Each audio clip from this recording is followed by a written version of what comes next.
नमस्ते। मैं अंजलि आर्या आप सभी का स्वागत अभिनंदन करती हूँ और मैं आप सभी को सूचित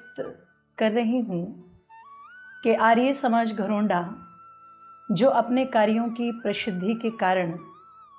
सब जगह आर्य जगत में जाना जाता है, वर्तमान समय में भी ऋषियों की विचारधारा को लेकर के उतना ही सक्रिय हैं और उसी सक्रियता को देखते हुए हमारे आर्य समाज के पदाधिकारियों ने ये निर्णय किया कि वर्तमान समय में कोरोना जैसी महामारी के चलते हुए जो लोग आर्य समाज मंदिर में विचारों को सुनने के लिए नहीं पहुंच पा रहे हैं, हम लोग प्रयास करके पुरुषार्थ करके उन तक उस विचारधारा को फैलाएं। उसी विचार को ध्यान में रखते हुए ये कार्य छोटे छोटे संदेशों के माध्यम से जो किया जा रहा है, सर्वप्रथम तो इसके लिए मैं आर्य समाज के पदाधिकारियों का धन्यवाद ज्ञापित करती हूँ और आप सभी से भी ये प्रार्थना करती हूँ कि हमारे इन विचारों के साथ आप लोग अधिक से अधिक जुड़ें और इन्हें आगे अधिक से अधिक प्रचारित और प्रसारित करें, ताकि हम सब मिलकर के सरकार के नियमों का पालन करते हुए भी उन विचारों से जुड़े रहें जो विचार कहीं ना कहीं हम लोगों को अपने जीवन में सकारात्मकता प्रदान करते हैं। इसलिए आइए मैं आप लोगों के मध्य में उपस्थित हूँ आज इस विषय के साथ में कि प्रत्येक व्यक्ति किसी न किसी सोच के आधार पर अपने जीवन को लेकर के चलता है। अगर देखा जाए तो हमारी सोच हमारे व्यक्तित्व को बहुत हद तक प्रदर्शित करती है। आप सब जानते हैं कि आज का जो समय है,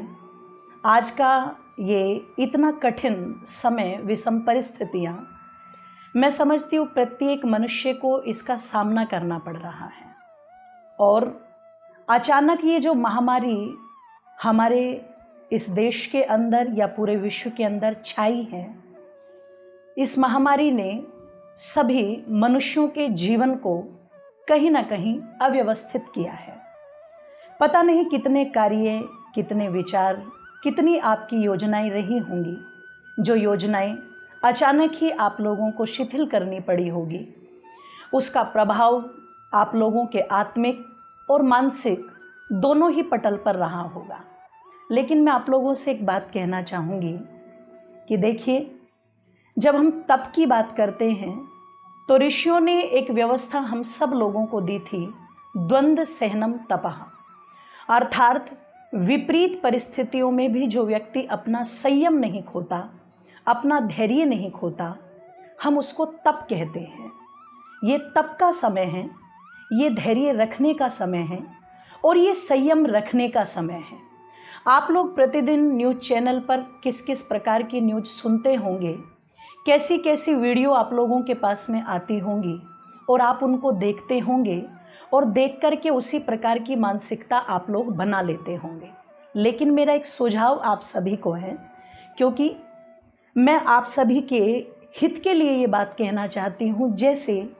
किसी व्यक्ति को अपने शरीर को ठीक रखने के लिए एक संयमित भोजन का, एक संतुलित आहार का निर्णय लेना होता है कि यदि मुझे अपने शरीर को स्वस्थ रखना है तो मुझे क्या खाना है, क्या नहीं खाना है, इसका निर्णय व्यक्ति स्वयं करे। ठीक वैसे ही जो भी विचार आप लोगों को टीवी के माध्यम से, मोबाइल के माध्यम से, व्हाट्सएप के माध्यम से, ट्विटर के माध्यम से आते हैं, इन विचारों में भी कौन से विचार आपके लिए ग्राह्य है और कौन से विचार आपके लिए छोड़ने के योग्य हैं, इसका चिंतन भी आप लोगों को स्वयं करना पड़ेगा। इसलिए जितना भी हो, जो विचार हमें सकारात्मकता प्रदान करने वाले हैं, हम उन विचारों को अपने जीवन में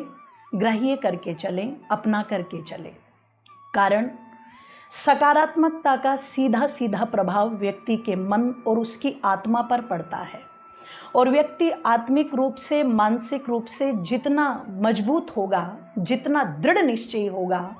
वो कठिन से कठिन, विषम से विषम परिस्थितियों को भी झेल करके एक दिन अपनी विजय पताका को लहरा सकता है। लेकिन जो व्यक्ति मानसिक रूप से कमज़ोर हैं या जो व्यक्ति आत्मिक रूप से कमज़ोर हैं, और जो व्यक्ति केवल और केवल दिन रात उन्हीं नकारात्मक विचारों के चिंतन में लगा रहता है कि इसका परिणाम क्या होगा, इसका आगे चल कर के हश्र क्या होगा, मैं समझती हूँ ऐसा व्यक्ति कहीं ना कहीं जीवन की उस जंग को हार जाता है, जिस जंग को हारने के लिए परमात्मा ने ये जीवन हमें नहीं दिया, अपितु इस जंग को जीतने के लिए परमात्मा ने हमें ये जीवन दिया है। इसलिए मैं आप लोगों से एक निवेदन यह भी करना चाहूँगी, यदि आप चाहते हैं कि आत्मिक रूप से हम मजबूत बने, मानसिक रूप से हम मजबूत बने, तो उसका उपाय केवल आज ही नहीं, हमारे ऋषियों ने बहुत पहले से बताया है। और वो उपाय है एकांतवास। एकांतवास के माने मैं आपको ये नहीं कह रही कि आप 1 घंटा बैठें या आप 2 घंटा बैठें। एकांतवास के माने मैं सिर्फ आपको ये कह रही हूँ कि जीवन का कुछ समय, अपने प्रतिदिन का कुछ समय, वो समय चाहे आपका 10 मिनट का हो, वो समय चाहे आपका 15 मिनट का हो, आप 15 मिनट का समय एकांत में बैठ करके अपने पर जरूर लगाएं। इसी को हमारे ऋषियों ने संध्या का नाम भी दिया है, इसी को हमारे ऋषियों ने उपासना का नाम भी दिया है, और इसी को हमारे ऋषियों ने साधना का नाम भी दिया है। साधना केवल गुफाओं या कंदराओं या नदियों के समीप बैठ कर के नहीं की जाती,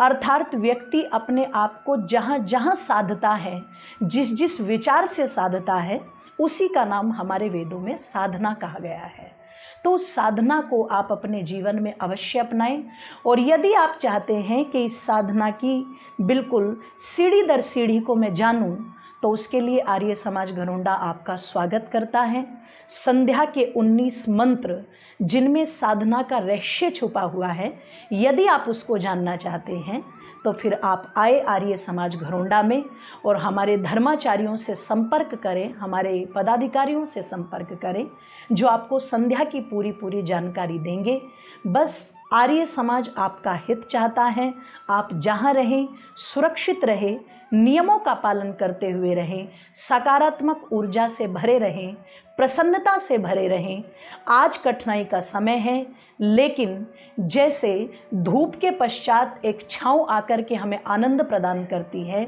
वैसे ही इस कठिन समय के बाद एक समय अच्छा वह भी आएगा जो निश्चित हमें आनंद प्रदान करने वाला होगा। इन्हीं शुभकामनाओं के साथ आप सभी का बहुत बहुत धन्यवाद।